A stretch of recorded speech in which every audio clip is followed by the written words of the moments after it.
It felt kind of inevitable after Sunday night's game. Heck, it feels like it's been coming for a few weeks now. John Harbaugh has been fired by the Baltimore Ravens after 18 seasons with the franchise. He obviously won a Super Bowl back in 2012. That was the Joe Flacco team. Remember, is Joe Flacco elite? Question. Ray Lewis's final year, that team had Terrell Suggs and Ed Reed at the end of his run, and God rest his soul, the late, great Jacoby Jones. I'm praising the Ravens too much to be a Steelers fan, but that was an excellent team that went on an incredible run to win the title, the second in franchise history. For Baltimore, they moved on from him yesterday. And the writing was on the wall for this. So first of all, I called it from the jump back in week one. Matter of fact, I even made a short clip on IG, TikTok, IG, TikTok, and YouTube that's out now, where I kind of went back and looked at the clip of, back in week one after they blew that 15-point lead to Buffalo. I said, I'm out. I've seen enough. This is not necessarily with Harbaugh per se, but this Ravens team cannot win a Super Bowl, regardless of how talented the roster is, and this was before the injuries, regardless of how great Lamar is in the regular season. We know he has his concerns in the postseason. John Harbaugh, Super Bowl winning coach. If that's in you, if you have a recent history of blowing double-digit leads, of which the Ravens lead the NFL since 2022 in blowing double-digit leads, I believe the number's 14, and you do that to start the year against a team you lost to in the playoffs, that I can't trust you with the breadth of the season, and certainly in the postseason, which the Ravens will not even be competing at this point. And when I think about the Harbaugh era, the first thing you think of is that Super Bowl, because you should. He's a Super Bowl winning coach. But in recent years, since that title, let's do a quick sort of recap about what the last decade plus has been for the Baltimore Ravens. When you consider you win the Super Bowl 2012, between 2013 and I guess mid-2018, when Lamar Jackson takes over as the starter in his rookie season. Do you know the Ravens in that span were a game under 500? So 2013 missed the playoffs after winning the Super Bowl. 2014, they beat the Steelers, go to New England. They don't blow a 14-point lead one time. They blow a 14-point lead twice to the eventual champion Patriots. Who knows? Maybe Baltimore could have won a Super Bowl that year, if not for the great Tom Brady, and if not for some mistakes on the part of Baltimore. You had to do something wrong to blow two touchdown leads twice, I guess. A lot of twos there. 2015, I believe they went 5-11. Flacco had an injury. 2016, this to me is where it kind of starts, where it's, okay, how well does this team play situationally? And before we go in from the 2016 on, here's what I'll say. Because we hear all the time, whether it's quarterbacks, whether it's coaches, about winning the big game. Whether it's a playoff game, whether it's specifically a conference championship game or a Super Bowl, that's in the NFL and in college, winning a conference championship. In the NBA, winning a finals or winning a big game 7. Same in baseball, winning the big game. What we really mean by that, if you really want to get to the heart of it, how did you win the game? Or more notably, how great were you in the biggest moments? In other words, can we look back on you and say, even if you were to somehow lose a big game, hey, so-and-so did his part. I would argue Josh Allen, as special as he is still living off. I think the greatest thing that happened in Josh Allen's career was that loss to Kansas City back in 2021 when he was out of this world amazing. Remember the 13-second game? That was the last time Josh touched the ball. Mahomes got 2 possessions. Based on the old overtime rules, Josh Allen never got the ball again. After the game, the man lost. We were like, he's better than Mahomes. He's still living off of that.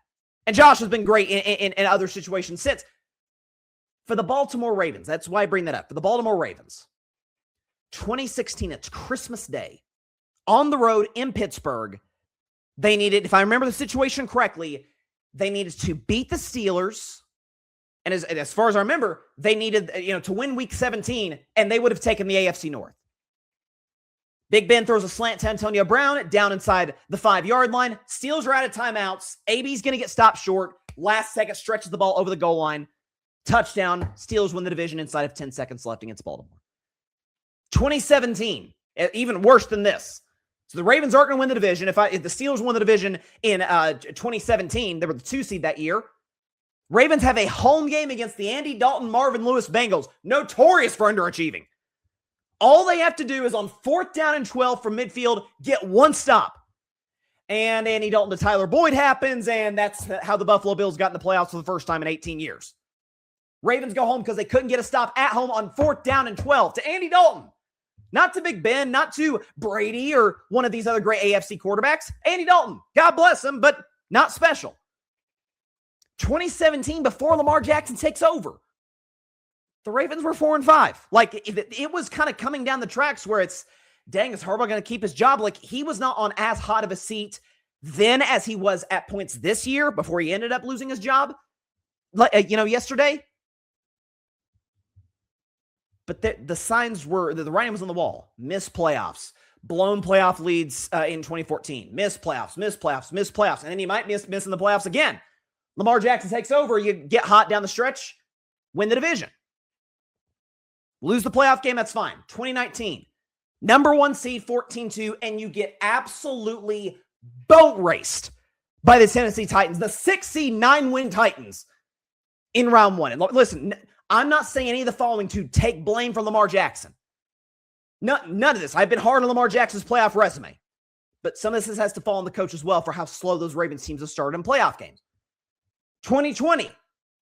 Got the ball on the goal line, third quarter, touchdown ties the game against Buffalo. This one's on Lamar. Lamar Jackson throws a pick 6. And that's basically game.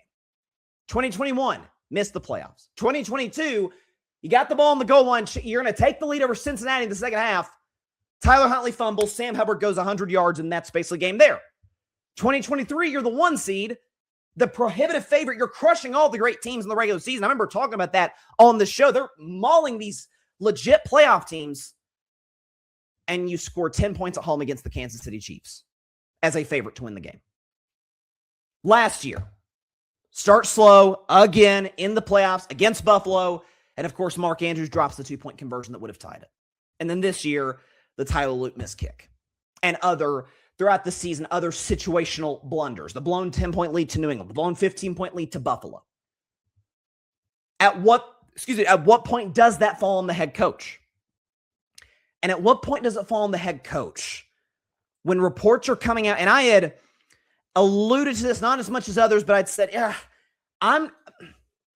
when the hit piece, because that's what it was. When the hit piece on Lamar Jackson comes out in the Baltimore Sun last week, he's lazy, plays video games, falls asleep in meetings. Not even saying some of that stuff is just blatantly false necessarily. But that was a weird time for that to come out before the biggest game of the Ravens season on the road with the division on the line against your arch rival Pittsburgh Steelers. It's a weird time for that to come out. Somebody within the Baltimore Ravens had to leak that, and according to multiple former players, I think RG3 talked about this, like RG3 used to be Lamar's back in the Baltimore. Those guys love Lamar Jackson in the locker room. Swear by him. So a player didn't leak it. Who was it? A trainer? Did a trainer go to the Baltimore Sun and be like, you know what? I'm in these team meetings. I'm seeing Lamar Jackson dozing off while John Harbaugh speaking of a team. Chances are it probably came from a notable head coach, John Harbaugh. When Ian Rappaport comes out yesterday and says, the relationship wasn't the best. There's an old saying in football. You can lose games. You cannot lose the locker room. I don't know if we don't know enough now because we're barely 24 hours post Harbaugh firing. I don't know if he lost the locker room in Baltimore. I think we can pretty confidently say he lost Lamar Jackson. And that's kind of a non-starter. If you lose the quarterback, it feels like by extension you lose parts of the team. And it can happen in a dime. Think about a Doug Peterson who kind of flamed out in Jacksonville, but Doug Peterson wins a Super Bowl in Philly, wins a playoff game the next year, makes the playoffs the year after that, sits Jalen Hurts. Remember, he sat Jalen Hurts for, I don't even remember who the backup was in that game against Washington. Jason Kelsey and some of the other Eagles veterans like, what the heck are we doing? Lost the locker room. He gets fired. Sirianni comes in, and it's been pretty successful in Philadelphia the last 5 years. It can happen fast. And to those that are saying, man, this is a risky proposition moving on from John Harbaugh, I would say 2 things about that. Number 1, this whole, he's good. You're never going to be bad with him. Is that not exactly what my Pittsburgh Steelers have dealt with for the last, 9 years? Is that not why you have Steelers fans, hello, myself among them, who say, if you lose another playoff game, 6 in a row, right? 7 in a row. This one at home against Houston with extra rest. DK Metcalf come back. If you lose that game, okay, Tomlin's 1-0 in the last 9 years. At what point are we going to have to expect more from your coach? Well, he's not bad. Well, is that the standard in Pittsburgh or in Baltimore? 2 championship-level organizations? That's number 1. And number 2, John Harbaugh is a successful coach. John Harbaugh has been a good coach throughout his career. He comes from the Andy Reid tree, which really comes from the Mike Holmgren tree, which is probably the greatest in NFL history, at least post-merger. John Harbaugh is going to get a job. There's a reason that, 45 minutes after he was fired, Schefter comes out and said, yeah, there are teams that are currently employing a head coach that are calling John Harbaugh, which makes you think, oh, maybe Miami Dolphins, maybe there were some rumors about Philadelphia. I don't think Sirianni gets booted. Maybe Buffalo, if they lose their first playoff game, is Sean McDermott on the hot seat? And this kind of turns into a Kevin Stefanski question, which I'll talk about in about 15, 20 minutes or so, but more so of a, hey, let's wait until some of these better jobs potentially open up. I would be shocked if John Harbaugh is not employed in the 2026 NFL season as a head coach, whether it's in Atlanta, the Giants. Vegas feels like they want to go for more of a younger upstart coach, which John Harbaugh is in his mid-60s, not playing ageism whatsoever, but you want kind of like a fresh start. I imagine Tom Brady, who's going to be part of the head coach search in Vegas, would like that. Or maybe he would like the proven head coach like John Harbaugh. The point is, when a good coach and a successful organization part ways, all we have to do is look back to Andy Reid. Now, I think Andy Reid's a better coach than John Harbaugh. But Andy Reid, there came a point in time, the Eagles were underachieving. They would come up short in the playoffs. The McNabb thing kind of evaporated and fell apart in those last few years. Then you got Michael Vick and Deshaun Jackson and Shady McCoy and like this great team. And you're just not getting to the next level. And eventually Andy Reid kind of loses the locker room, gets fired after a bad year in 2012 in Philly. Feels like 2 minutes later, he's having a press conference in Kansas City as their new head coach. And how have the Eagles been since? Won a couple Super Bowls, been another one. Eagles are a well-run franchise. Jeffrey Lurie, the owner. Howie Roseman, the GM. Andy Reid's done pretty well for himself, too, to say the very least. So when a successful company and a successful employee part ways, there doesn't necessarily have to be a loser. Like, there's not a loser in the Andy Reid Philadelphia Eagles split. They both won. Andy got 3 Super Bowls. By the way, got one against Philly. Eagles have gotten 2 Super Bowls, got one against Andy. Ravens, and listen, I say this as a Steelers fan. Ravens are a top-notch organization. They draft well, good GM, good ownership in the case of Steve Bisciotti. They still have Lamar Jackson. I don't know if you heard, but he's one of the 5 best quarterbacks in the sport. Down year, I get it, but everyone's allowed to have a down year. It happens. Harbaugh's going to be fine. Harbaugh's going to have success elsewhere, no doubt about it. And the Ravens will be fine in the long run. In large part because this now goes to far and away the most attractive head coaching destination.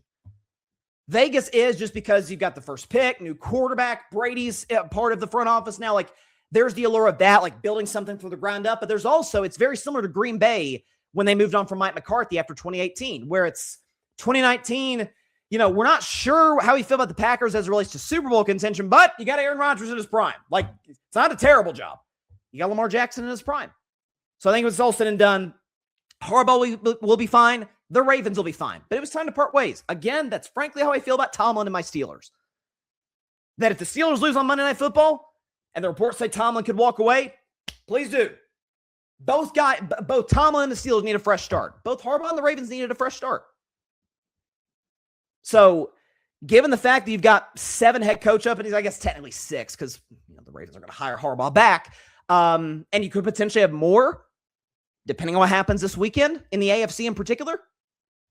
I think they'll both be fine in the long run when it's all said and done. Thanks so much for watching the show on YouTube, and be sure to go click that big red subscribe button and check out the other clips and full shows from Carving It Up Live, as well as our other incredible content creators here on the Grid Network.